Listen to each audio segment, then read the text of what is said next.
Okay, bus stop musings are back. Today I would like to talk about hormones and ADHD and a glorious fluffy dog. Anyway, it's typically ADHD. Yes, so hormones and ADHD. Now, there's lots been in the press and the news, whatever, about how there's a kind of epidemic of misdiagnosed ADHD and how it's not as prevalent, etc. It's just wrong.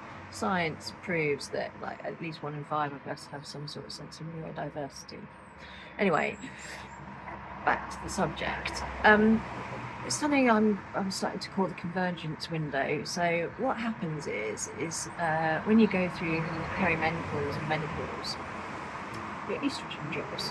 And why that is relevant to ADHD is that the estrogen kind of balances out the dopamine loss that your brain isn't creating. And so when those hormones drop, you can no longer compensate for what has been by your side for the whole of your life. And then it becomes harder to mask, it becomes harder to deal with rejection and sensitivity, it becomes harder to deal with procrastination, harder to deal with sort of depression and how you feel about yourself. And the sort of boom and bust that you sometimes might have.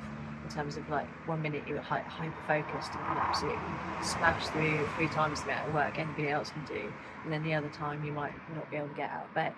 And you're not lazy and you're not any of those things, but it's because you've never diagnosed with ADHD, it's hard for people around you and yourself actually to sort of deal with the symptoms of having ADHD.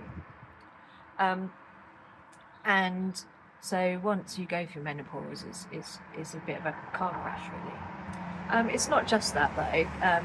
This sort of whole convergence thing is about, you're sandwiched in between caring for children, they haven't launched yet, and elderly parents and looking after them, and holding down a 9-to-5 job whilst struggling with your ADHD. And then there's the sort of other sort of pernicious thing of society trying to write you out of existence because you become invisible in terms of what's on TV. There's fewer elder female leads, they're not in advertising, all that sort of stuff, and it just becomes freaking hard actually to keep going.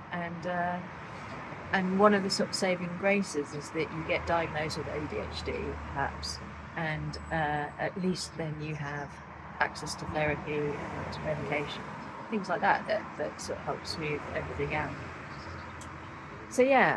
So what I want to really say is you're kind of not alone, and it's highly possible that the 9-to-5 structured working for other people just isn't working for you anymore, but you're not sure what to do about it.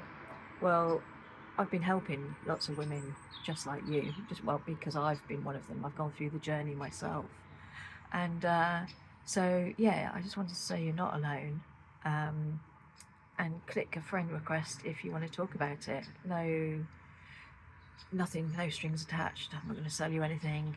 I'm just here to help and look after, and together we can sort of battle all those converged things a little bit. We can advise where to go for ADHD help. We can advise how you might sort of build an escape tunnel from your 9-to-5 that you might be stuck with.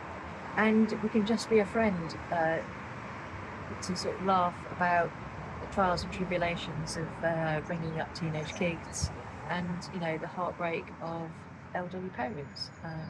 So click friend request, and we'll see you soon. Okay, bye.